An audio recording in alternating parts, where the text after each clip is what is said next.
서울의 봄은 언제나 짧았습니다.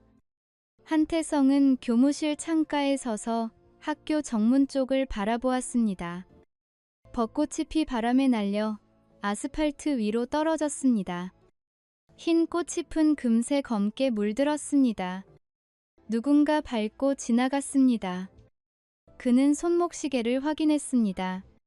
오후 5시 40분. 보충 수업이 끝나기까지 아직 20분이 남았습니다. 한 선생님, 오늘도 야간 자율학습 감독이시죠? 옆자리의 젊은 교사가 물었습니다. 태성은 고개를 끄덕였습니다. 대답하지 않았습니다.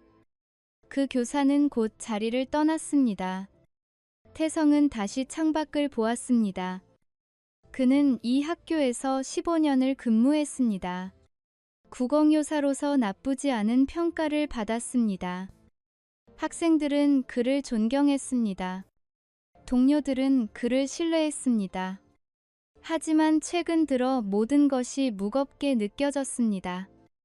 교무실 문이 열렸습니다. 한 학생이 들어왔습니다. 3학년 여학생이었습니다. 그녀는 태성의 책상 앞에 섰습니다. 선생님, 진로 상담 신청서 가져왔어요. 그래, 책상에 놓고 가. 학생은 서류를 내려놓고 물었습니다. 선생님, 요즘 안색이 안 좋으세요. 괜찮으세요? 태성은 미소를 지으려 애썼습니다. 입꼬리가 올라갔지만 눈은 웃지 않았습니다. 괜찮아. 그냥 피곤해서 그래. 학생은 더 묻지 않았습니다. 그녀가 나간 뒤 태성은 책상 서랍을 열었습니다. 가족 사진이 들어 있었습니다. 작년 봄에 찍은 것이었습니다. 남산타워 앞에서 아내 미라가 웃고 있었습니다. 딸 소연이 V를 그렸습니다. 아들 준호가 카메라를 피해 고개를 돌렸습니다. 그는 사진을 오래 들여다보았습니다. 무언가 잘못되었다는 느낌이 들었습니다. 정확히 무엇인지는 몰랐습니다. 저녁 9시 태성은 학교를 나섰습니다. 지하철역까지 걸어갔습니다. 평일 저녁의 거리는 한산했습니다. 편의점 불빛만이 밝았습니다. 그는 담배를 피우고 싶었지만 참았습니다. 10년 전에 끊었던 것이었습니다. 집까지는 지하철로 30분이 걸렸습니다. 그는 구석자리에 앉았습니다. 스마트폰을 꺼내 메시지를 확인했습니다. 아내에게서 온 것이 하나 있었습니다. 늦을 것 같아요? 저녁은 냉장고에. 짧았습니다. 예전처럼 이모티콘도 없었습니다. 태성은 답장하지 않았습니다. 대신 창밖을 보았습니다. 어둠 속을 달리는 전철. 유리창에 비친 자신의 얼굴. 42의 남자. 주름이 깊어졌습니다. 머리카락 사이로 흰 것이 보였습니다. 집에 도착한 것은 10시였습니다. 거실 불이 꺼져 있었습니다. 아이들 방에서만 희미한 빛이 새어나왔습니다. 태성은 신발을 벗고 안으로 들어갔습니다. 부엌으로 가서 냉장고를 열었습니다. 플라스틱 용기에 담긴 반찬들. 밥은 보온밥솥에 있었습니다. 그는 상을 차리지 않았습니다. 식욕이 없었습니다. 그는 소파에 앉았습니다. 창문 너머로 아파트 불빛이 보였습니다. 몇몇 창은 어두웠습니다. 누군가는 자고 누군가는 외출했겠지요. 태성은 고개를 돌려 복도를 보았습니다. 딸의 방문 틈새로 불빛이 새어나왔습니다. 아들의 방은 조용했습니다. 그들과 마지막으로 제대로 이야기한 것이 언제였는지 기억나지 않았습니다. 핸드폰이 진동했습니다. 카카오톡 메시지였습니다. 동료 교사 박승민이었습니다. 형, 금요일에 한잔 어때? 새로운 체육 선생이랑. 태성은 잠시 망설였습니다. 그리고 답했습니다. 그래. 시간 되면 연락해. 메시지를 보낸 뒤 그는 핸드폰을 내려놓았습니다. 화면이 꺼졌습니다. 거실은 다시 어두워졌습니다. 그는 눈을 감았습니다. 피곤했습니다. 하지만 잠이 오지 않을 것을 알았습니다. 요즘 그는 새벽 3시가 되어야 잠들었습니다. 문득 현관문이 열리는 소리가 들렸습니다. 아내였습니다. 미라가 들어왔습니다. 그녀는 가방을 현관에 내려놓고 신발을 벗었습니다. 태성 쪽을 보았습니다. 일찍 오셨네요? 응. 그녀는 더 말하지 않았습니다. 부엌으로 가서 물을 마셨습니다. 태성은 그녀의 뒷모습을 보았습니다. 긴 머리를 묶었습니다. 검은색 카디건을 입었습니다. 여전히 날씬했습니다. 하지만 뭔가 달라 보였습니다. 정확히 무엇인지 말할 수 없었습니다. 오늘 카페 손님 많았어? 그냥 그랬어요? 그녀가 짧게 답했습니다. 그리고 방으로 들어갔습니다. 문이 닫혔습니다. 태성은 여전히 소파에 앉아 있었습니다. 무언가 말해야 한다고 생각했습니다. 하지만 무슨 말을 해야 할지 몰랐습니다. 시계가 11시를 가리켰습니다. 태성은 일어섰습니다. 창가로 걸어갔습니다. 커튼을 젖혔습니다. 아파트 단지 입구에 벚꽃나무가 보였습니다. 가로등 아래에서 하얗게 빛났습니다. 꽃이 피 계속 떨어지고 있었습니다. 바람이 불 때마다 그는 손을 유리창에 댔습니다. 차가웠습니다. 그리고 생각했습니다. 이 집에는 봄이 오지 않는 것 같다고. 벚꽃은 밖에만 피어 있었습니다. 이 안은 여전히 겨울이었습니다. 핸드폰이 다시 진동했습니다. 그는 확인하지 않았습니다. 그냥 창밖을 보았습니다. 꽃잎이 떨어지는 것을. 그렇게 한참을 서 있었습니다. 그날 밤 태성은 알지 못했습니다. 자신의 삶이 곧 산산조각 날 것을. 믿었던 모든 것이 무너질 것을. 그리고 그 무너진 자리에서 그가 다시 일어서야 할 것을. 벚꽃은 계속 지고 있었습니다. 아무도 모르게, 소리 없이, 어둠 속에서. 금요일 저녁 한태성은 동료들과 함께 학교 근처 포장마차에 앉아 있었습니다. 박승민과 새로 부임한 체육교사 최민준이 소주잔을 부딪히며 웃어댔지만 태성은 잔을 들지 않은 채 안주만 집어 입에 넣었습니다. 맛이 없었습니다. 한영, 요즘 뭔가 심각해 보이는데 집에 무슨 일 있어요? 승민이 물었고 태성은 고개를 저으며 그냥 피곤해서라고 얼버무렸습니다. 하지만 민주는 조심스럽게 그가 피곤한 게 아니라 지쳐 보인다고 말했습니다. 태성은 대답 대신 소주잔을 들어 단숨에 비웠고 목이 타들어가는 것을 느끼며 눈을 감았습니다. 술자리는 2차로 이어졌고 그들은 노래방으로 자리를 옮겼습니다. 민준이 신나는 댄스곡을 부르며 마이크를 휘두르는 동안 태성은 구석에 앉아 핸드폰을 들여다보았습니다. 아내에게서 온 메시지는 없었고 단톡방에 올라오는 동료들의 농담도 눈에 들어오지 않았습니다. 그때 민준이 약간 취한 목소리로 다가오며 자신의 핸드폰 화면을 보여주었습니다. 형, 이거 보세요. 요즘 유행하는 거래요. 재미없어요? 그냥 성인용 동영상 앱인데 요즘은 이런 게 다 합법이래요. 태성은 관심 없다고 짧게 말하며 고개를 돌렸지만 그 순간 화면 속 썸네일 중 하나가 눈에 들어왔습니다. 여자의 옆모습, 길게 묶은 머리, 검은색 옷, 그리고 오른쪽 귀에 있는 작은 점까지. 심장이 세게 뛰기 시작했습니다. 잠깐, 그거 다시 보여줘. 태성이 민준의 팔을 붙잡자 민준은 이상하다는 표정으로 핸드폰을 건넸고 태성은 떨리는 손으로 화면을 확대했습니다. 썸네일 속 여자의 얼굴은 보이지 않았지만 목선과 어깨의 각도, 그리고 그 작은 점이 모든 것을 말해주고 있었습니다. 미라였습니다. 형, 괜찮으세요? 얼굴이 하얘졌는데. 승민의 목소리가 멀리서 들려왔지만 태성은 핸드폰을 돌려주며 자리에서 일어났습니다.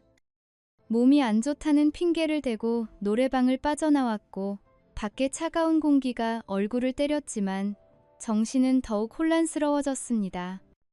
아니다, 착각이다, 그렇게 스스로에게 말하며 골목을 따라 걸었지만 의심은 독처럼 퍼져나갔습니다. 자정에 집에 돌아왔을 때 거실은 어두웠고 아내의 방에서만 희미한 불빛이 새어나오고 있었습니다. 태성은 소파에 주저앉아 핸드폰을 꺼냈습니다. 민준이 보여준 그 앱의 이름을 검색하고 다운로드했으며 수많은 동영상 목록을 스크롤하다가 그 썸네일을 찾아냈습니다. 클릭했습니다. 동영상이 재생되었고 어둠 속에서 조명이 켜지자 한 여자가 카메라를 향해 미소 지으며 옷을 벗기 시작했습니다. 그 여자는 강미라였고 18년을 함께 산 그의 아내였으며 두 아이의 엄마였습니다. 그녀는 낯선 외국인 남자와 함께 웃고 속삭이며 태성이 결코 본 적 없는 표정으로 그를 바라보고 있었습니다. 태성은 핸드폰을 바닥에 내던졌고 화면이 깨지는 소리와 함께 그의 세계도 산산조각 났습니다.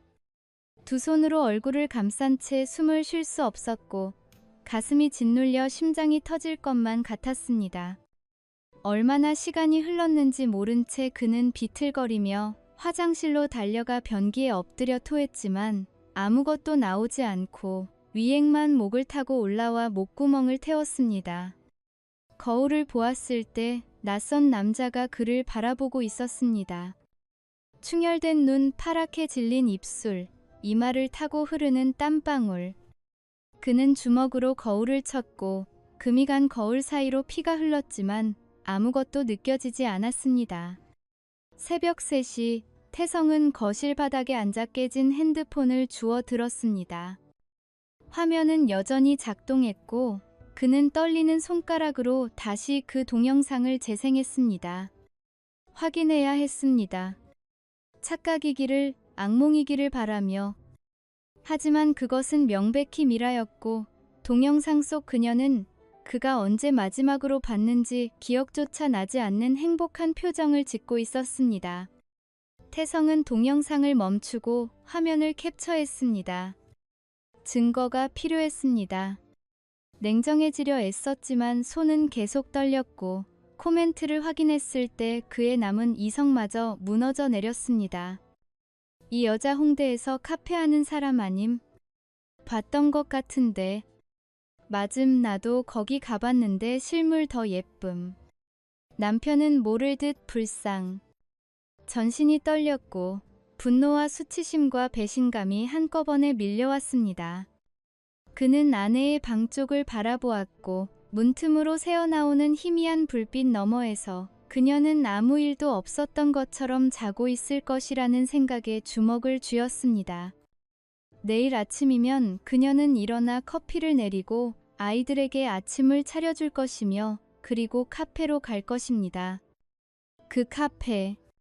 3년 전 그녀가 시작한 그 작은 카페, 태성이 대출을 받아 자금을 마련해준 곳, 그녀가 꿈을 이룬다며 기뻐하던 그곳에서 대체 무슨 일이 벌어지고 있었던 것일까요? 태성은 노트북을 켜고 그 카페의 인스타그램을 검색했습니다. 예쁜 라떼아트, 빈티지한 인테리어, 손님들과의 사진들 사이로 한 남자가 반복적으로 등장했습니다. 외국인이었고 기타를 들고 있었으며 문신이 있었습니다. 동영상 속 그 남자였습니다.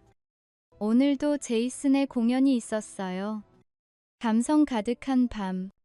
제이슨 덕분에 카페가 더 특별해져요. 게시물은 6개월 전부터 시작되었고 매주 금요일마다 규칙적으로 올라와 있었습니다. 태성은 기억했습니다. 6개월 전, 미라가 카페 매출을 올리기 위해 라이브 공연을 시작하겠다고 말했을 때 자신은 좋은 생각이라며 응원했던 것을. 그것이 시작이었습니다. 동이 트기 시작했고 창밖이 밝아지는 동안 태성은 여전히 바닥에 앉아 있었습니다. 그는 결심했습니다. 오늘 저녁 그녀와 대면할 것이며 진실을 들을 것이고 그 다음에 무엇을 할지는 아직 몰랐지만 한 가지는 확실했습니다. 이것은 끝이 아니라 시작이었습니다. 그는 일어나 샤워를 하고 옷을 갈아입었습니다. 거울 속 남자는 여전히 낯설었지만 눈빛이 달라져 있었고 더 이상 피곤해 보이지 않았습니다. 불타고 있었습니다. 현관문이 열리고 미라가 평소처럼 단정한 차림으로 나왔습니다. 그녀는 벌써 일어난 태성을 보고 놀라며 오늘은 토요일인데 잠이 안 왔냐고 물었고 태성은 차갑게 그렇다고만 답했습니다. 미라는 잠시 그를 바라보다가 저녁에 일찍 들어오겠다며 오늘은 특별 공연이 없으니까 라고 말하고 현관으로 향했습니다.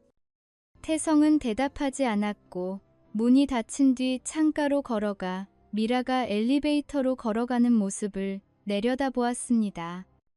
봄햇살 아래 그녀의 뒷모습은 평온해 보였지만 그 평온이 거짓이라는 것을 이제 그는 알고 있었습니다. 모든 것이 거짓이었습니다. 주먹을 쥐었을 때 손톱이 손바닥에 파고들며 피가 났지만 그는 아픔을 느끼지 못했습니다. 오늘 밤 모든 것이 드러날 것입니다. 토요일 저녁 6시, 한태성은 거실 소파에 앉아 현관문을 바라보고 있었습니다. 손에는 깨진 핸드폰이 들려 있었고 화면에는 캡처해둔 이미지들이 저장되어 있었습니다. 15장. 모두 명확했습니다. 현관문이 열렸습니다. 미라가 쇼핑백을 들고 들어왔고 일찍 온 태성을 보며 저녁 준비를 하겠다고 말하다가 그의 표정을 보고 멈췄습니다. 태성은 일어서지 않은 채 핸드폰을 테이블 위에 놓았습니다. 화면이 켜져 있었습니다. 미라가 한 걸음 다가와 화면을 보았습니다. 그녀의 얼굴에서 혈색이 빠져나갔고 손에 들고 있던 쇼핑백이 바닥에 떨어지며 사과가 굴러나왔습니다. 그녀는 입술을 떨며 태성을 바라보았지만 아무 말도 하지 못했습니다. 언제부터였어? 태성의 목소리는 낮고 가라앉아 있었습니다. 미라는 소파에 주저앉으며 6개월 전부터였다고 겨우 대답했습니다. 태성이 왜냐고 물었지만 그녀는 미안하다는 말만 반복했습니다. 미안하다고? 그게 답이야? 태성이 일어서자 미라는 고개를 들지 못했습니다. 그는 자신에게 무엇이 부족했냐고, 무엇을 잘못했냐고 물었지만 미라는 당신 잘못이 없다고 자신이 이상해진 거라고만 답했습니다. 동영상까지 찍어서 올린 게 이상해진 거야? 전국 사람들이 다 볼 수 있게?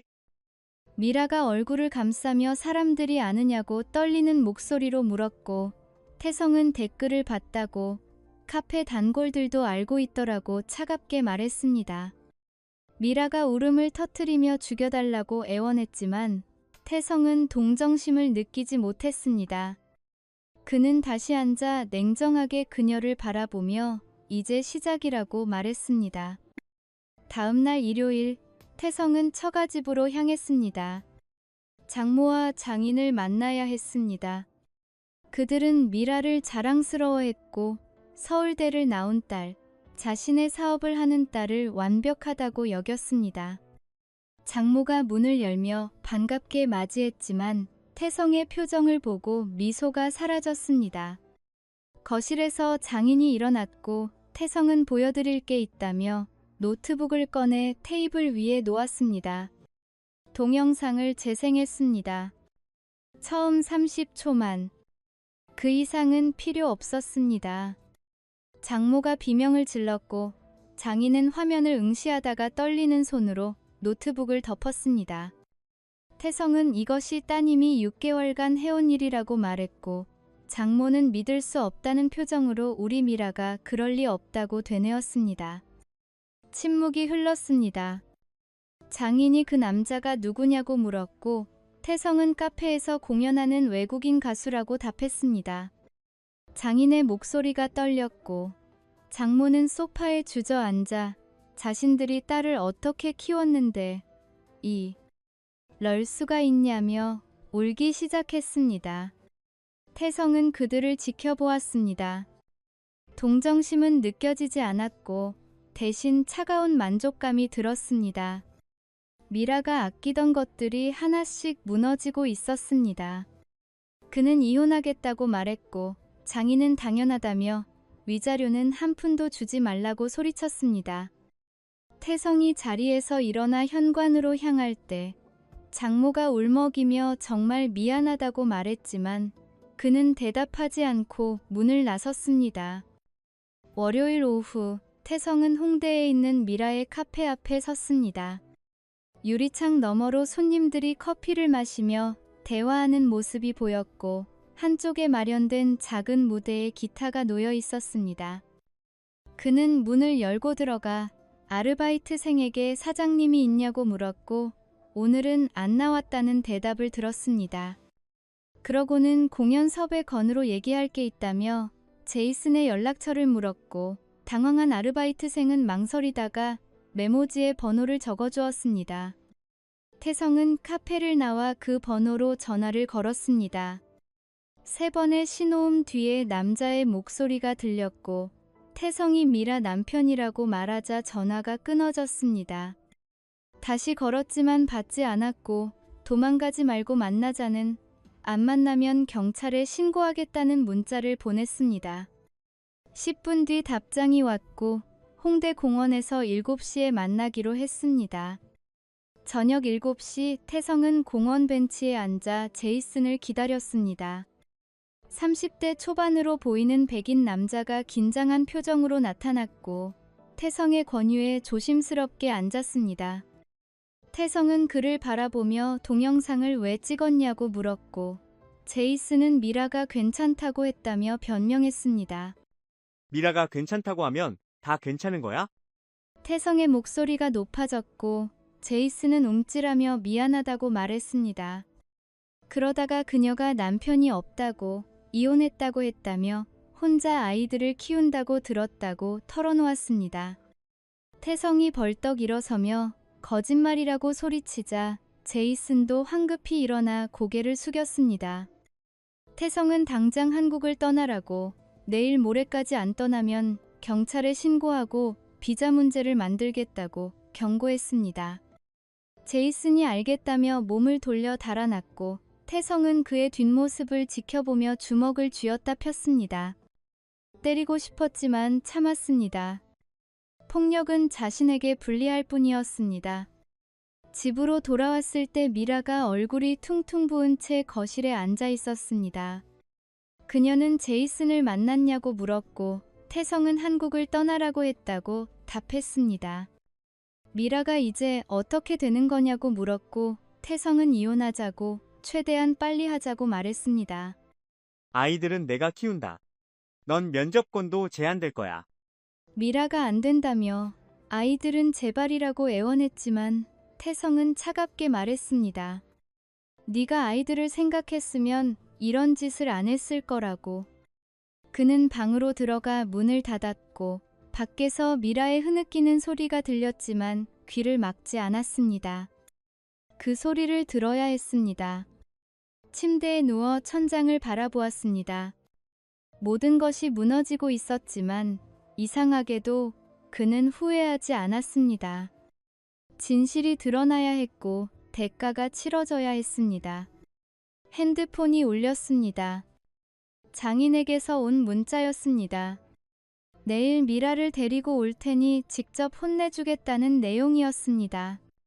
태성은 답장하지 않고 핸드폰을 내려놓았습니다. 내일이면 또 무언가가 무너질 것이고 그 다음 날에도 무언가가 무너질 것입니다. 모든 것이 완전히 무너질 때까지 그렇게 이 악몽이 끝날 것입니다. 화요일 아침 한태성은 학교 교무실에 앉아 창밖을 바라보고 있었습니다.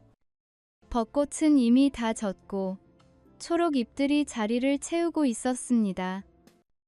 옆자리에 박승민이 조심스럽게 말을 걸었습니다. 형, 괜찮아요? 얼굴이 많이 안 좋아 보이는데. 태성은 고개를 끄덕였지만 대답하지 않았습니다. 승민은 더 묻지 않고 자리로 돌아갔습니다. 태성의 핸드폰이 진동했습니다. 장인에게서 온 메시지였습니다.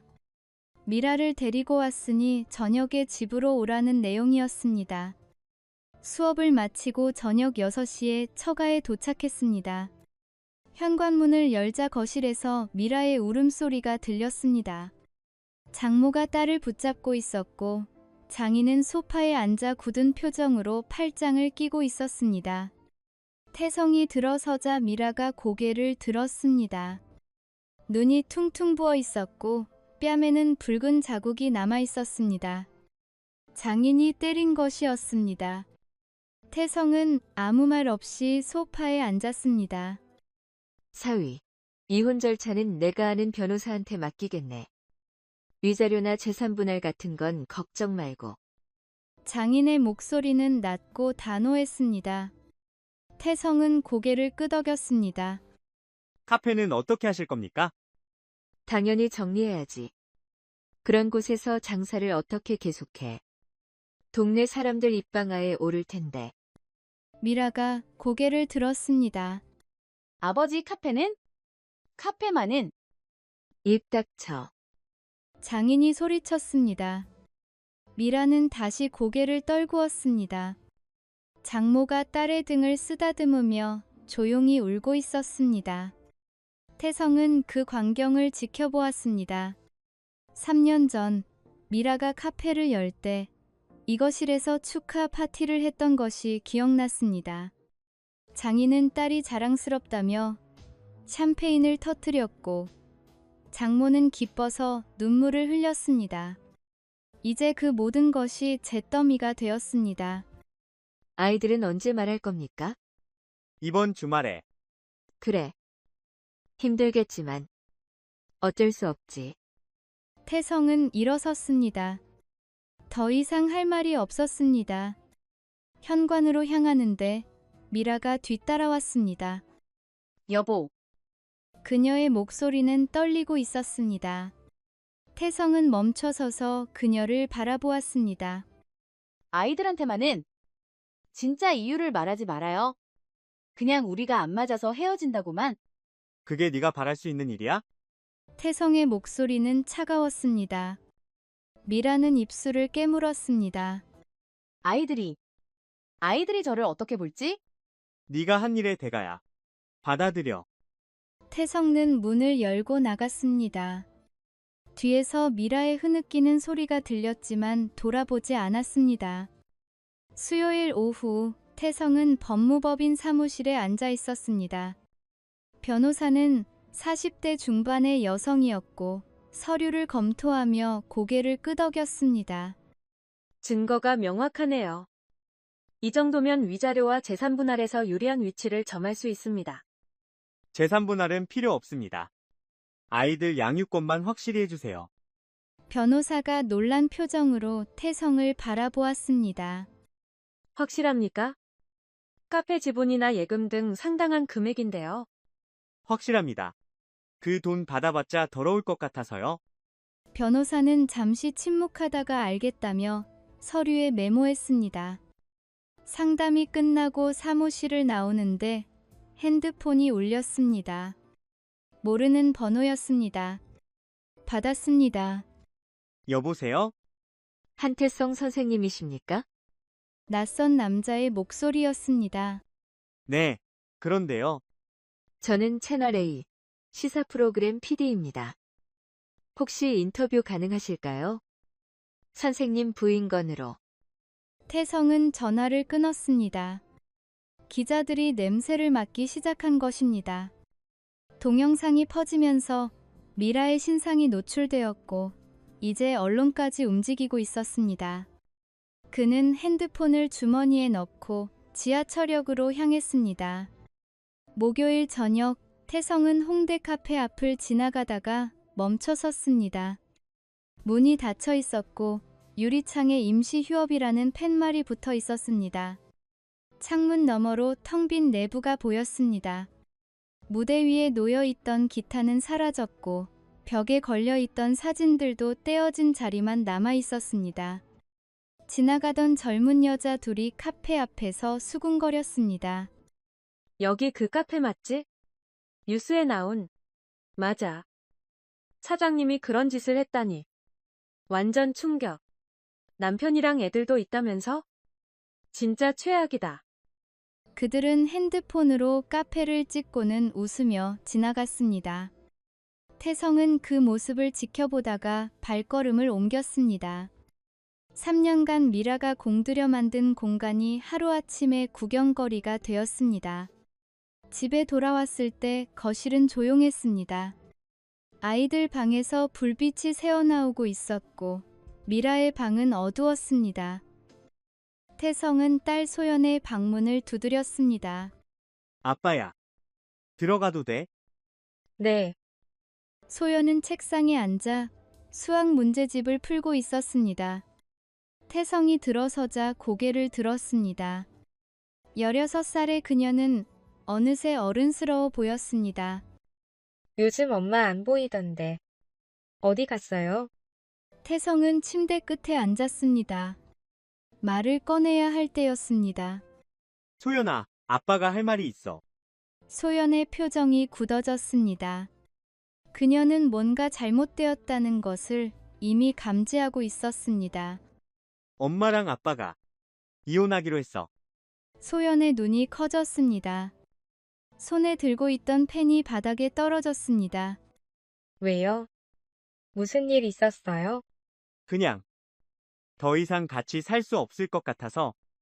거짓말이에요. 뭔가 있죠? 소연의 목소리가 떨렸습니다. 태성은 딸을 바라보았습니다. 진실을 말해야 할까요? 아니면 거짓말로 포장해야 할까요? 그는 깊게 숨을 들이쉬었습니다. 엄마가 아빠를 배신했어. 다른 남자가 있었어. 소연의 얼굴이 창백해졌습니다. 그녀는 고개를 저으며 일어섰습니다. 아니에요. 엄마가 그럴 리 없어요. 소연아, 거짓말이에요. 아빠가 거짓말하는 거예요. 소연이 방문을 박차고 나갔습니다. 복도를 따라 미라의 방으로 달려가는 발소리가 들렸고 문을 두드리는 소리가 이어졌습니다. 태성은 자리에서 일어나지 못했습니다. 가슴이 무거웠습니다. 준호의 방문이 열렸고 14살 아들이 조심스럽게 고개를 내밀었습니다. 아빠, 무슨 일이에요? 태성은 아들을 바라보았습니다. 그리고 다시 한번 같은 말을 해야 했습니다. 이번에는 더 힘들었습니다. 금요일 오전, 태성은 교무실에서 학생들의 시험지를 채점하고 있었습니다. 빨간 펜을 들고 틀린 답에 X 표시를 하는 동안 머릿속에서는 어젯밤 광경이 계속 재생되었습니다. 소연이 엄마 방문 앞에서 울부짖던 모습, 준호가 말없이 자기 방으로 돌아가던 뒷모습, 그리고 미라의 방에서 들려오던 침묵. 교장실에서 호출이 왔습니다. 태성은 시험지를 정리하고 복도를 걸었습니다. 교장은 60대 후반의 온화한 남자였지만 오늘은 표정이 심각했습니다. 한 선생, 앉게. 태성이 앉아 교장은 책상 위에 신문을 밀어주었습니다. 사회면 하단에 작은 기사가 실려 있었습니다. 유명 카페 사장 불륜 동영상 논란 제목 아래 미라의 카페 사진이 흐릿하게 처리되어 있었습니다. 이게 자네 부인 아닌가? 태성은 신문을 보고 고개를 끄덕였습니다. 죄송합니다. 학교에 폐를 끼쳐서. 아니, 자네 잘못이 아니지. 다만 학부모들 사이에서 소문이 날까 걱정이네. 요즘 학부모들이 워낙 민감해서.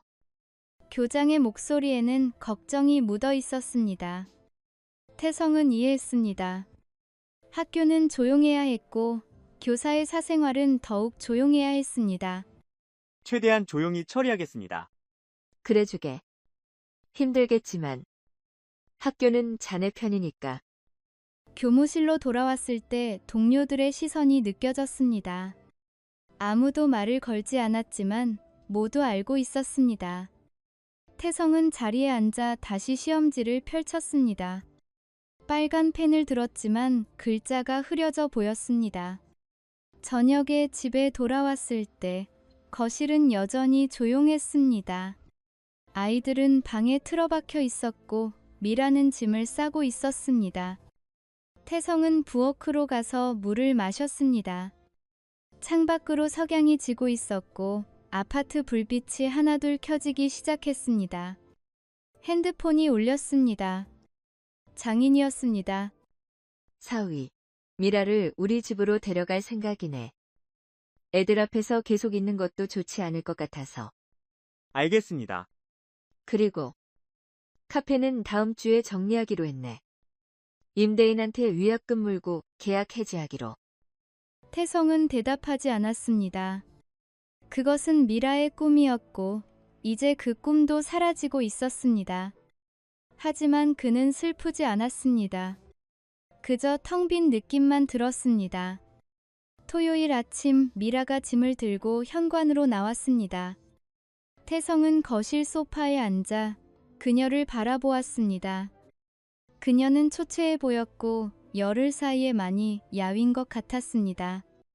애들한테 잘 말해줘요. 미라의 목소리는 잠겨 있었습니다. 알아서 해. 언제? 언제 다시 볼 수 있을까요? 모르겠어. 변호사가 정하겠지. 미라는 고개를 끄덕이고 문을 열었습니다.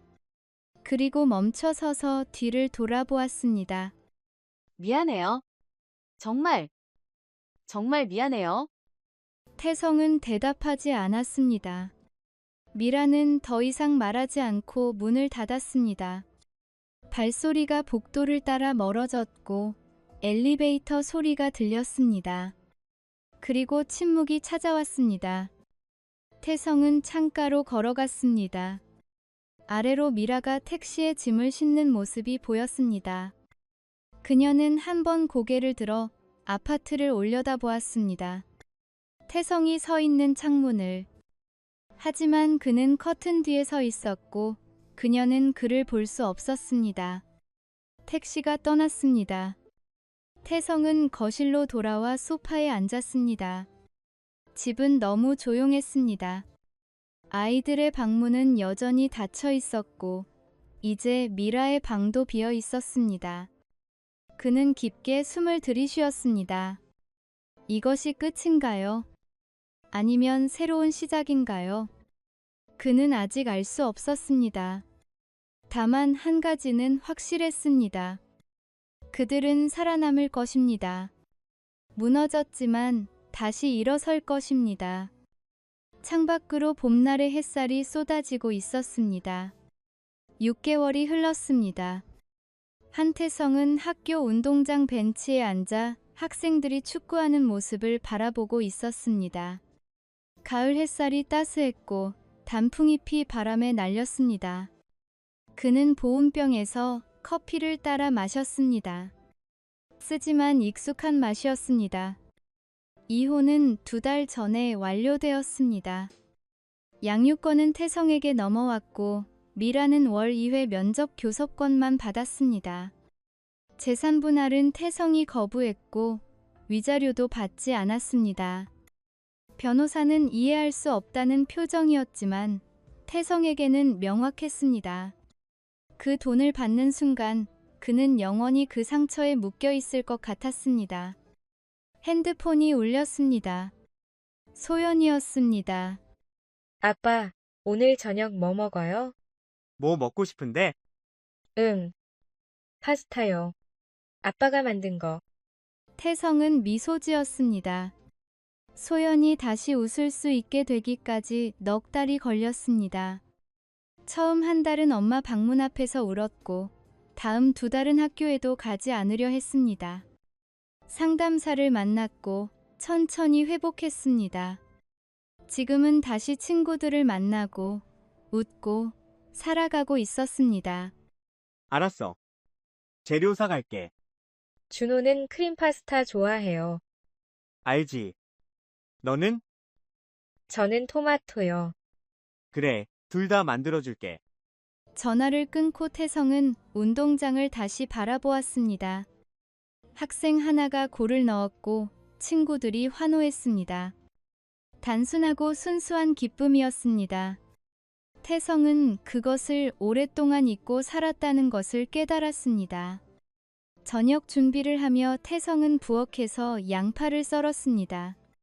눈물이 났지만 그것은 양파 때문이었습니다.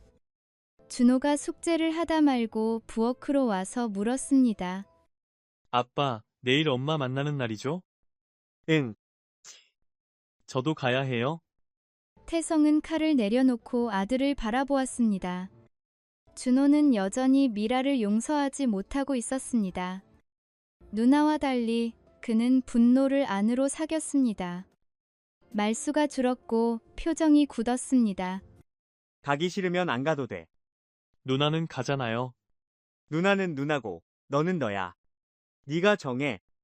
준호는 잠시 고민하다가 고개를 끄덕였습니다. 그럼 갈게요. 그래도 엄만 엄마니까. 태성은 아들의 머리를 쓰다듬었습니다.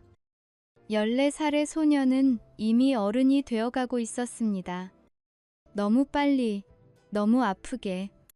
고마워. 네가 대단해. 뭐가요?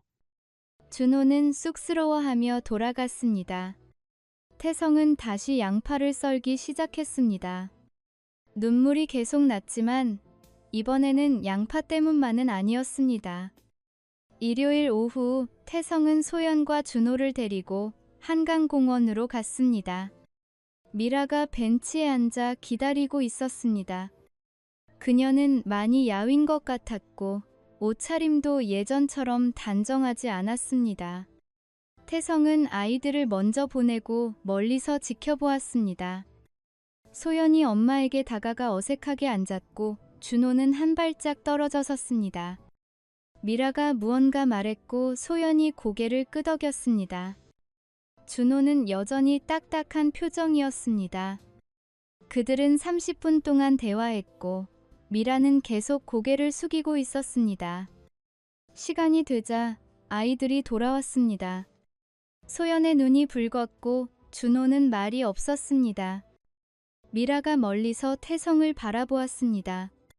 그는 고개를 끄덕였고 그녀도 고개를 숙여 인사했습니다. 그들은 더 이상 말을 나누지 않았습니다. 필요하지 않았습니다. 집으로 돌아오는 차 안에서 소연이 조용히 말했습니다. 엄마가 많이 힘들어 보였어요. 그럴 거야. 근데 아빠, 엄마가 말했어요. 자기가 정말 잘못했고 아빠한테 용서를 바라지 않는다고. 그냥 우리가 행복하게 살았으면 좋겠다고. 태성은 운전대를 잡은 채 앞을 바라보았습니다. 엄마 말이 맞아. 너희가 행복해야 해. 아빠는요? 나도. 소연이 뒷좌석에서 아빠의 어깨에 손을 얹었습니다. 아빠 요즘 많이 웃어요. 예전보다. 태성은 백미러로 딸을 보았습니다. 그녀가 미소 짓고 있었습니다. 옆에 앉은 준호도 창밖을 보며 입꼬리를 살짝 올리고 있었습니다. 그래? 네. 그게 좋아요. 태성은 대답하지 않았지만 가슴 한편이 따뜻해지는 것을 느꼈습니다. 한 달 뒤 태성은 교무실에서 동료 교사들과 점심을 먹고 있었습니다. 박승민이 농담을 했고 모두 웃었습니다. 태성도 웃었습니다. 오랜만에 진심으로. 한 형. 요즘 표정만이 밝아졌어요. 그래? 네. 예전엔 되게 무거워 보였거든요. 태성은 고개를 끄덕였습니다. 맞는 말이었습니다. 예전에 그는 무거웠습니다. 가족과 함께 있어도 혼자였고 웃어도 진짜 웃음이 아니었습니다. 이제는 달랐습니다. 가벼워졌고 투명해졌습니다. 많은 일이 있었거든. 알아요. 힘드셨죠? 응. 근데 이제는 괜찮아. 그것은 거짓말이 아니었습니다. 정말로 괜찮아지고 있었습니다. 저녁에 집에 돌아왔을 때 소연이 부엌에서 요리를 하고 있었습니다. 준호가 테이블을 닦고 있었습니다. 태성은 현관에 서서 그 광경을 바라보았습니다. 6개월 전 이 집은 차갑고 조용했습니다. 지금은 달랐습니다. 따뜻하고 살아 있었습니다. 아빠 왔어요? 소연이 돌아보며 물었습니다. 응. 뭐 만들어? 김치찌개요. 아빠 좋아하잖아요. 고마워. 태성은 넥타이를 풀고 소파에 앉았습니다. 준호가 물 한 잔을 가져다 주었습니다. 아빠, 내일 학교에서 축구 시합 있어요. 올 수 있어요? 몇 시에? 4시요. 그럼 수업 일찍 끝내고 갈게. 정말요? 준호의 눈이 빛났습니다. 태성은 고개를 끄덕였습니다. 준호가 웃으며 부엌으로 돌아갔고 소연과 무언가 속삭이는 소리가 들렸습니다. 그들이 웃었습니다. 태성은 창밖을 바라보았습니다. 해가 지고 있었고 하늘이 주황빛으로 물들었습니다. 아파트 불빛이 하나둘 켜지기 시작했습니다. 그는 깊게 숨을 들이쉬었습니다. 6개월 전 그는 세계가 무너지는 것을 보았습니다. 모든 것이 끝났다고 생각했습니다. 하지만 끝이 아니었습니다. 무너진 자리에서 새로운 것이 자라났습니다. 더 단단하고 더 진실한 것이. 핸드폰이 울렸습니다. 장인에게서 온 메시지였습니다.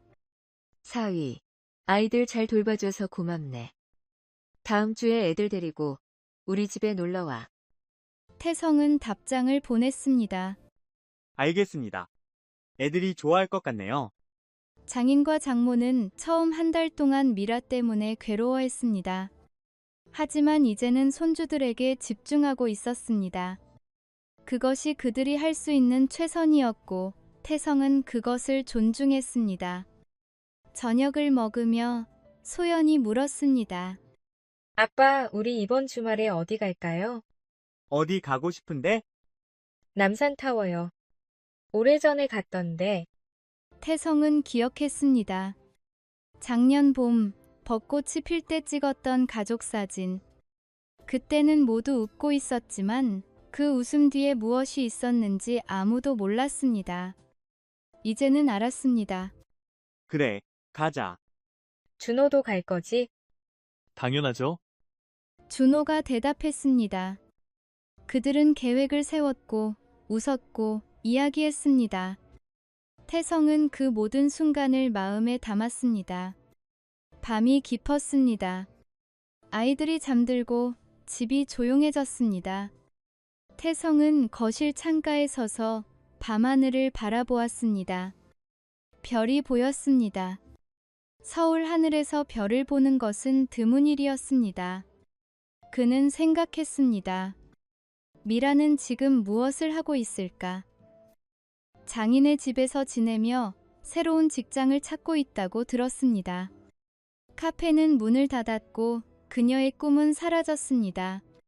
하지만 그것은 그녀가 선택한 길이었고 그녀가 치러야 할 대가였습니다. 태성은 그녀를 미워하지 않았습니다. 더 이상 처음 한 달은 분노로 가득했고 다음 2달은 배신감에 짓눌렸습니다.